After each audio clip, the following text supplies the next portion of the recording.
Before I start, I haven't forgotten about the Wolfenstein review. I have the rough draft done, I just need to find the time to fine-tune the script so I can finally start the project. However, I did find a video to commentate on, and yeah, I can already tell this might not end well.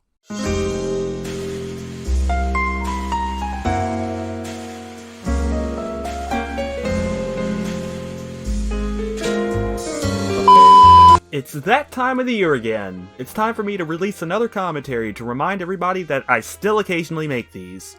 I'm not expecting this to be long, considering the video I'm covering is only 7 minutes long, but I think it should hold everyone off until the review is done. So I was watching random shit on YouTube and I noticed this video by one Nostalgia64 that showed up in my recommendations titled, "Why the PlayStation 2 is Overrated." Admittedly, I had a bad feeling that the video was going to be filled with poor reasoning, and unfortunately, I was right. But enough of that, let's see why the PS2 is overrated, or maybe not. Now, the one thing I would like to point out when it comes to the PS2 is that it was made during the perfect generation of gaming. The 6th generation. Now, me personally, I think this is the greatest gaming generation of all time. You got the Dreamcast, you got fucking OG Xbox, GameCube, PS2, and let me not even get started with the handhelds. I mean, you got the fucking Game Boy Advance, you got the DS, you got the PSP, you got the Neo Geo Pocket Color. And I want to emphasize, every console in this generation had its own personality. OG Xbox, it was cool, green, a little bit eerie, a little bit creepy. The GameCube, a cute little purple lunchbox. When you start it up, you hear a perfect mellow dashboard. And then there's the Dreamcast. How the fuck can we forget about the Dreamcast? I mean, let's not even forget Crazy Taxi, Jet Set Radio, Sonic Adventure, a whole bunch of great bangers. And I know bangers. But then there's the PS2. Now I'm not here to roast the PS2. I'm just here to say that it's overrated. I'm gonna get into my points. Now, the first point that I would like to make is what I said before. All the consoles in that generation had different types of personality. You know, if you were edgy, you would go for the original Xbox. If you were a kid back then, you would go for the GameCube. If you were into arcade games, you would go for the Dreamcast. But it feels like the PS2 is more or less a normie console. Wow, I can feel my soul ascending to a higher plane of existence from this very enlightening statement. I sure hope he continues to explain what he means when he says that the PS2 is a normie console. Shouldn't have to exaggerate this, of course he doesn't. What the hell is even the point here? You talk about how each console in the 6th generation had personality and charm, but don't even explain how the PS2 is lacking in this way and just label it as a normie console for reasons, I guess. If you want people to listen to your points and try to understand where you're coming from, explanation helps. I can't really tell if this was scripted or not, but judging from the slurred and confused speech and lack of actual explanation, it's easy to assume no. If there's a chance that this actually was scripted, then you really need to learn how to actually explain your points. And this is the one thing I noticed when it comes to most early PlayStation consoles. With the PlayStation 1 and 2, it seems like it was more or less quantity over quality. Like, take the PS1 and the N64, for example. Now, while the N64's library is kind of small, it is peak with bangers. I mean, Mario 64, Mario Kart 64, Banjo-Kazooie, Banjo-Tooie, Buck Bumble, Tony Hawk, Diddy Kong Racing. All mostly good stuff. And then when you take a look at the PS1's library, it sure has some good stuff in there. I mean, you got Blasto, Crash Bandicoot, Parappa the Rapper, Spyro, Tomb Raider, Twisted Metal, a bunch of great games. However, it's stacked upon a shit pile of sports games. Now listen, I like sports, but I'm sorry, but there are way too many fucking sports games for the PS1.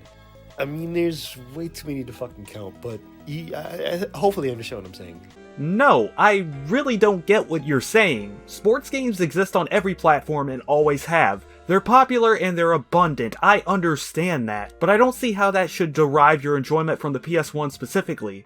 With the console's expansive library, it should be easier to find the games you like. Like, especially with the PlayStation 1 and 2, their libraries are just such full of filler.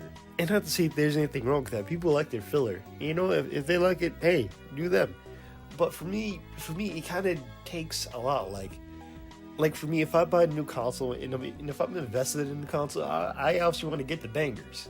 Okay, then get the bangers then. Ignore the sports games and filler and focus on the more iconic games from the PS1 and PS2 or the games that you like. Also, we've gone from talking about sports games to filler. Okay, what counts as filler to you? Cheap shovelware? Licensed games based on movies and cartoons? What? Honestly, considering the weird rant about sports games, it wouldn't surprise me if filler was just code for games that don't interest me. But I don't want to do it if I have to search through like a shit ton of fillers. Like, I don't want to have to look for Parappa Rappa, Grand Theft Auto San Andreas, and Rule of Rose through piles upon piles of Maddens and NBAs and this and that. I mean, so, what I'm gathering from this is that it's hard to enjoy the PS2 because you have to look at a copy of Shrek 2 or the newest Madden game before finding the GTA game that you want? I'm sorry, what? How exactly is this a blight that's exclusive to the PS2? If anything, this sounds like a personal issue that really only affects you. I've already said it, but shovelware was common on all of these 6th gen consoles, and hell, even 7th gen. And sports games always have and will continue to be abundant. I understand that the PS2 is renowned for its immersive library, and I don't doubt that it has its fair share of shit games here and there, but you saying what boils down to, why don't the good games just jump out in front of me? Doesn't convince me on how this is a negative.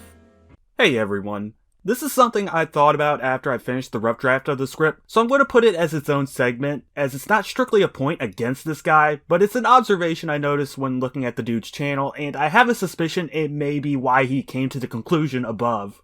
I noticed a lot of his videos involve him visiting secondhand video game stores or hunting for used games at Goodwill, and I get the feeling that he may have had trouble finding PS2 games in the past while doing so. Regardless, I don't believe these are a valid way to conclude that the PS2 is overloaded with sports and filler games, since these stores are supplied by secondhand goods that are turned in by customers. If you went somewhere and their PS2 stock was nothing but sports games and shovelware, it's likely because somebody else turned in their games without putting in much thought, either to make a quick buck from a retro game store, or they were just trying to get them off their hands.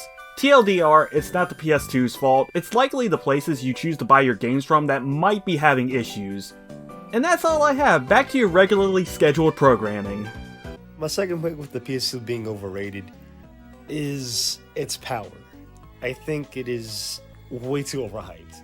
Overhyped? I've never heard anyone praise the PS2 for its power. In fact, it's pretty much acknowledged and accepted as one of the weaker consoles in the 6th generation, hardware-wise at least. How exactly is it overhyped, or dare I say overrated, when it's something that's never been denied or ignored in the first place? While on this topic, this is an issue I have 90% of the time someone decides to throw around the word overrated like free candy. I noticed that they usually focus on aspects of a product that have already been acknowledged as lacking or weak by those who like said product, instead of discussing why the things that make the product so beloved maybe aren't as impactful as fans would say. It's one thing to critique something, but critiquing an aspect that most people would agree with you is an issue is not proof that something is overrated. So, yeah, I'm not denying that the PS2 doesn't have its shit together. It's obviously a great upgrade compared to the PS1. But there's nothing outstanding when it comes to the PS2. Great! Now we've gone from finding excuses to downplay the PS2 to straight up lying about it. There's nothing outstanding about the PS2? It was the first console to play back CDs and DVDs and had backwards compatibility to the PS1. Hell, it was the only console of the 6th generation to have backwards compatibility to begin with. Sure, these aspects are taken for granted now, but they were still considered innovative at the time and helped shape the PS2's legacy.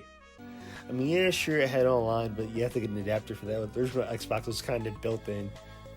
Although I do grant you this, with the original Xbox, you did have to pay for it, which was kind of scummy back in the day. But I mean, online was still in its infancy back in the day, so I kind of get that. Okay, there is quite a lot wrong with this whole section. I'm going to go back through this and point out each issue I have and try to make it easier to follow. I mean, yeah, sure, it had online, but you have to get an adapter for that. With the original Xbox was kind of built in. No, this only applied to the original PS2 model. The Slim model came with the network adapter built in.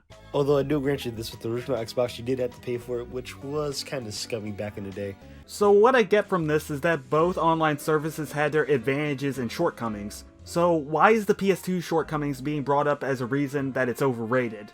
Especially in the case of the PS2, you had to buy the network adapter once and only once, and for Xbox Live you had to pay $50 a year to use the service. But I mean, online was still in its infancy back in the day, so I kind of get that. Exactly. Yeah, it wasn't perfect, but as I mentioned, the one issue that was brought up in this video did eventually get fixed with the PS2 remodel. Since this was Sony's first time experimenting with online play, I think it's expected that it's not going to come out 100% perfect at first. Also, Sega Net clears both because you take the risk of Fred Durst kicking your ass when you play online. Wait, I don't even listen to Limp Bizkit, why would I care? Anyways, that's all I got. He doesn't really do anything else except say that the PS2 has some really good games, you know, that thing that the PS2 is basically idolized and remembered for, and then closes out the video, so I'm just going to move on to my final thoughts. Look, I understand wanting to present a differing opinion from the common one, but if you're going to make a video doing so, make sure your points actually make sense so people can at least try to understand where you're coming from. You didn't give any reasons for why the PS2 would be overrated. You talk about how the PS2 supposedly doesn't have its own personality, but don't actually explain why and quickly go on and on about sports games instead. You criticize the weaker hardware of the system, something that's been acknowledged time and time again by its fanbase and isn't a reason why the console is beloved. The closest thing where you try to criticize something the PS2 is loved for is when you kind of criticize the library, but you meander on about sports games and filler and make it so overtly subjective and personal that it's hard to take it as a serious complaint. I've seen people in the comments of this video assume that it was made for attention or that he's trolling, but seeing that he admitted that the video wasn't good and that the rest of his content just seems to be whatever topic he wants to do, I don't think that's the case. I think what happened was that he tried to make a hot take video on the PS2 but didn't think thoroughly on his points and as a result did a poor job explaining them. If I could sum this up with one simple critique, just make sure what you say makes sense and properly explain yourself and you should be okay. Also, if you don't, I would highly recommend writing a script before making a video. That way you can articulate your thoughts and make sure that little to no information is left out. And that's all I have for today. Like I said in the beginning, the SNES Wolfenstein review is still coming out. Just give me some time to finalize it and get everything prepared and it should be all good. All that said, I'll end it here. Thank you all for watching and I will see you all later. Peace out.